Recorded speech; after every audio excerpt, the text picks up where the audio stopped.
Nous sommes de retour pour la troisième et dernière partie de notre émission. Mes trois invités sont restés avec moi, en l'occurrence Loïc Lefort-Prigent, auteur du livre Carnet de route d'un Africain, un autre regard sur l'Afrique d'aujourd'hui, publié aux éditions Elitel. Merci d'être resté avec moi. Jean-Bernard Bekim, président du think tank Alpha, et Kevin Maïzo, analyste politique et journaliste. Merci à vous également d'être resté avec moi pour cette troisième partie consacrée aux solutions, aux mesures à prendre pour mieux gérer les ressources pétrolières sur le continent, mieux gérer la manne pétrolière sur le continent. Mais avant, monsieur Lefort-Prigent, avant de parler de ces mesures-là, je voudrais quand même dire mon indignation face à deux extraits de votre livre. Je voudrais vous lire le premier. Quand vous parlez de nos femmes, des Africaines qui viennent en Europe, vous dites ceci, et je vous lis.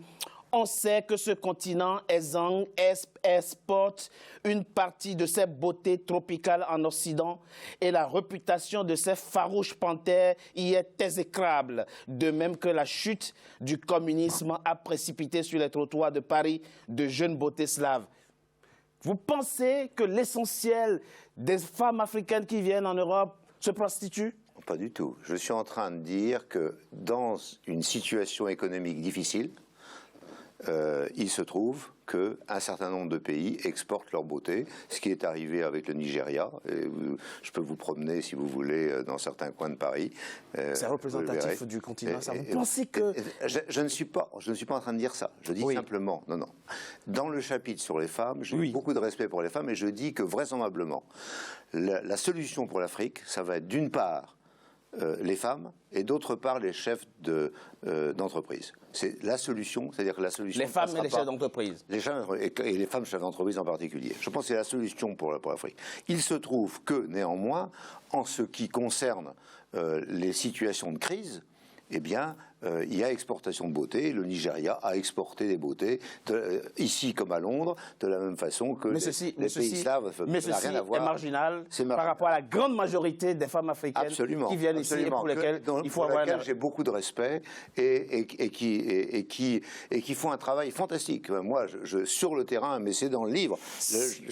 Là, vous prenez juste un petit mot, mais dans le livre, on dit que les femmes africaines qui se retrouvent avec 4 ou 5 enfants de pères différents, les élèves toutes seules et travaillent, et c'est quelque chose de magnifique et que j'ai observé dans tous les pays africains. Vous faites bien d'apporter cette clarification. Autre extrait concernant la jeunesse africaine dans les pays en conflit. Vous dites ceci, tout d'abord, je vous cite, « Il va sans dire que ces civilisations, vous parlez des civilisations africaines, reposent encore sur le recours à la force, la violence, la brutalité et l'élimination physique de ses ennemis, parfois avec la dernière cruauté.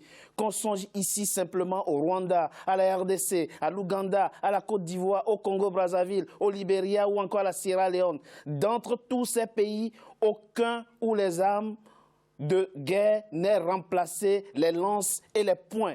Les jeunes apprennent très tôt à tuer, devenant ainsi des hommes. » Moi, je connais très bien la Côte d'Ivoire. Je ne pense pas que les jeunes Ivoiriens apprennent très tôt à tuer. Ça dépend d'où. Ça dépend. Si vous êtes à Abidjan, non. Dans certains coins de Côte d'Ivoire, je peux vous amener si vous voulez. Quel coin de Côte d'Ivoire on apprend très tôt à tuer, Même au Congo-Brazzaville, je ne pense pas que... Congo-Brazzaville, vous avez actuellement Congo-Brazzaville, si. Mais vous n'avez pas suffisamment voyagé, monsieur. Je suis désolé, mais moi j'ai voyagé, je baroude. Je vous assure que c'est vrai. Et donc les enfants qui ont des armes à la main, j'en ai connu beaucoup plus en Afrique qu'ailleurs sur le continent, et ça me fait mal, ça me fait très mal de penser à ces jeunes gens qui ont 12, 13 ans. Mais la Côte d'Ivoire d'avant 2002 n'était pas du tout une Côte d'Ivoire violente. Mais passons, elle est devenue. Elle est devenue. Après 2000. Non, mais je ne suis pas en train de dire que c'est de tous les temps. Bien sûr. Je dis qu'elle est devenue, et à l'heure actuelle, je considère que la Côte d'Ivoire est un pays qui n'est pas dirigé par le chef d'État, mais qui est dirigé par ce qu'on appelle des com zones, c'est-à-dire quand vous allez dans un certain nombre d'endroits et vous avez le dirigeant de la communauté qui vous raquette, et de la même façon, vous avez des coins maintenant dans le Congo-Brazzaville qui sont plus dirigés par l'État central, et ainsi de suite. Donc vous avez effectivement un problème, alors un problème à la somalien, qui est en train de se développer. Et ce problème, il faut l'affronter. Et on ne peut pas dire, ne soyons pas dans des réalités. On est d'accord. Oui, on n'est pas dans le déni. La Côte d'Ivoire n'est pas un pays aujourd'hui qui est le pays du Houphouët-Boigny. Ce n'est plus le cas. Il n'est plus dirigé comme disons du Houphouët-Boigny. C'est la réalité. Et le Congo-Brazzaville n'est pas le pays qui a dirigé Sassou Nguesso autrefois. La Sassou Nguesso d'aujourd'hui ne dirige plus son pays. Et ainsi de suite. Revenons. Essayons dans la réalité. Revenons au pétrole et à la gestion du pétrole. Comment mieux gérer le pétrole? La question aujourd'hui, c'est comment faire quand les concessions sont attribuées sur 50 ans, 60 ans? Jean-Bernard Bikim. Alors, nous venons d'écouter un homme de grande qualité. Je confie. De grande qualité. Alors, il est joueur de billard et qui se fout de ma gueule. Qui a été aux affaires. À part ça, ça va. Qui nous dit, écoutez, vous exportez vos jeunes filles pour faire la pute. Non, on ne va pas revenir. Non. Revenons, j'ai dit revenons pétrole. On répond, on revient à la... Vos jeunes, c'est des djihadistes. Très bien. Non, il exagère, mais ça fait partie du jeu. Vous savez. C'est la palabre. Oui, c'est la palabre. Allez, très rapidement. Comment... Oui. Monsieur Le Floch, vous et moi savons très bien que ce qui se passe n'est pas le fruit du hasard.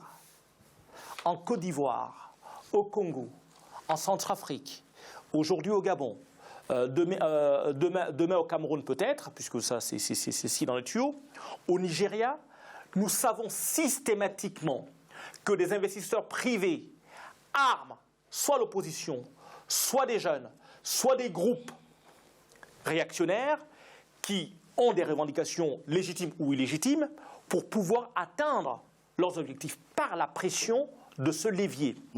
La vraie... Monsieur Bikim, excusez-moi, revenons à la... Je vais terminer. Oui, s'il vous plaît. Il termine toujours, mais... Oui. Vous avez remarqué, hein.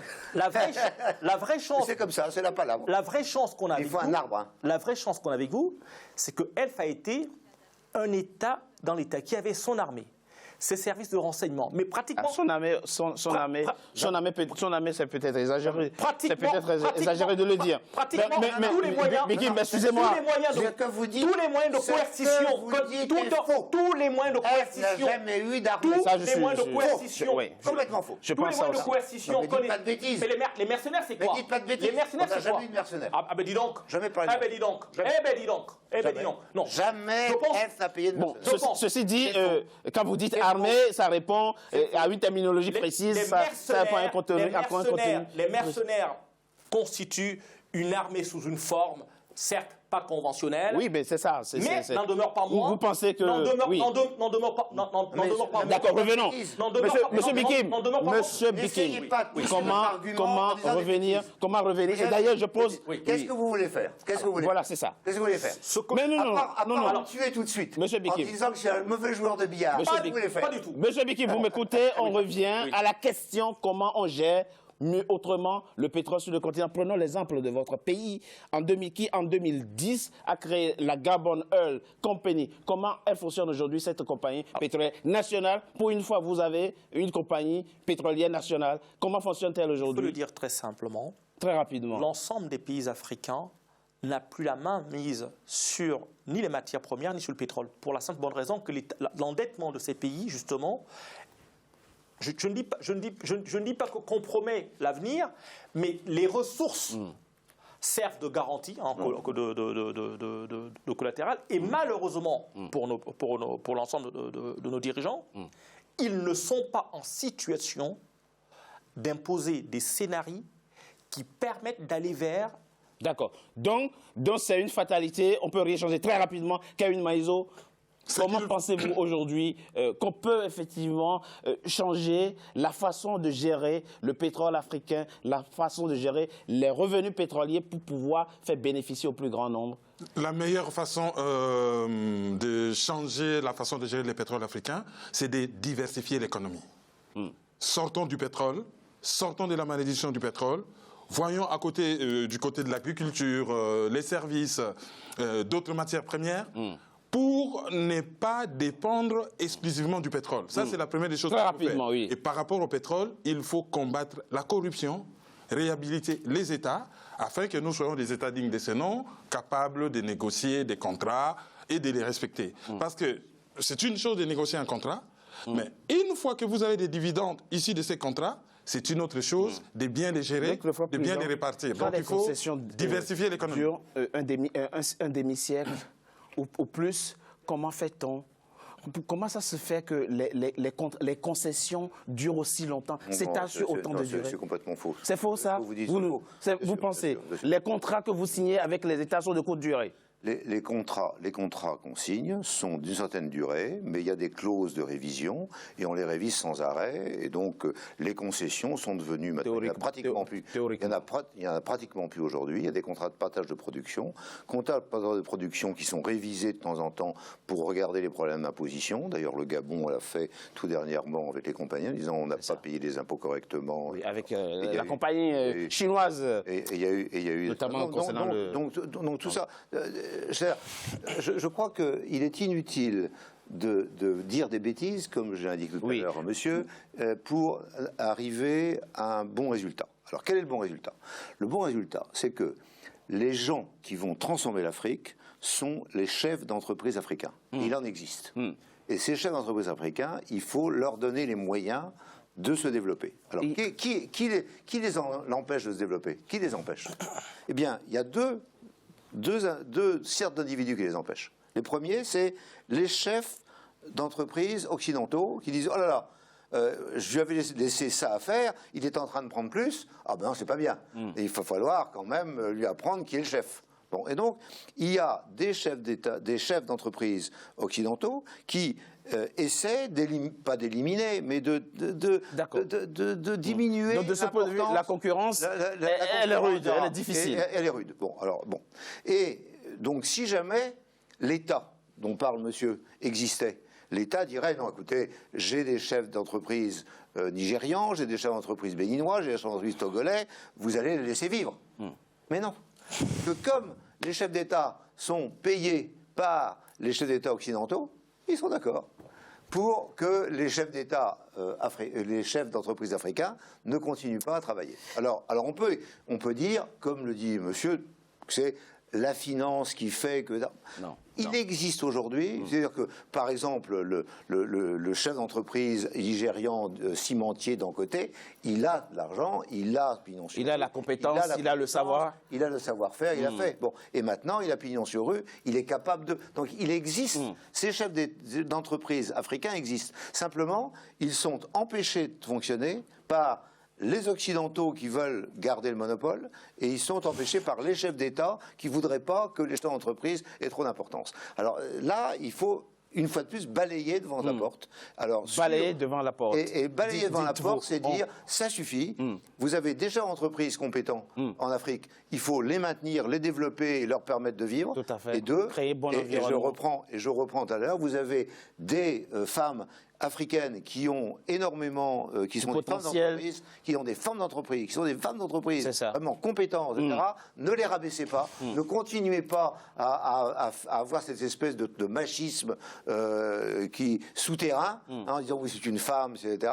Et faites en sorte que ces femmes prennent le pouvoir. Pas plus qu'en France. Hein. En tout cas... Non, pas plus, c'est du machisme souterrain. Oui, d'accord. C'est du machisme souterrain. En tout cas, on retiendra de votre réponse que c'est à la jeune génération d'entrepreneurs et de décideurs. Ces gens-là étaient en Afrique, ces gens-là étaient... Bon. Mais ce que je trouve insupportable, vous voyez, c'est que lorsque vous avez le moindre bobo et que vous êtes chef d'État, vous prenez un avion pour venir.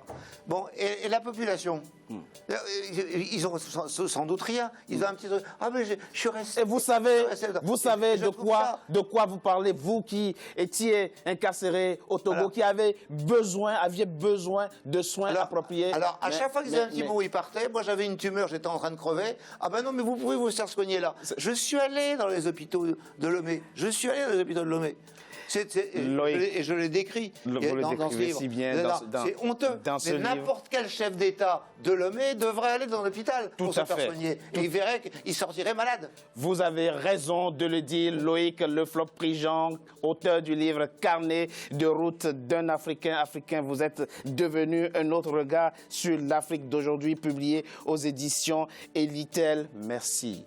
Merci beaucoup, messieurs. D'avoir participé à ce débat. Très content d'avoir des contradicteurs de talent. Jean-Bernard Bikim, analyste stratégiste, c'est la fin malheureusement de notre émission. Nous aurons encore l'occasion de recevoir Monsieur Loïc Lefebvre-Prigent. À condition qu'il y ait un cadre juridique et un cadre institutionnel qui les permettent justement de prospérer. Or, ce cadre juridique et institutionnel n'existe pas depuis 60 ans. Il va exister et c'est ce à quoi invite Loïc. Il va exister, il existera si jamais les chefs d'État l'empêchent pas d'exister. Voilà. C'est les entreprises qui l'ont. Maïso, vous êtes journaliste, analyste politique. Merci à vous, mesdames et messieurs. C'est la fin de Politicien, votre rendez-vous politique. Je vous remercie d'avoir été nombreux à suivre. Restez sur Africa 24 pour la suite de nos programmes. À très bientôt pour un nouveau numéro de Politicien.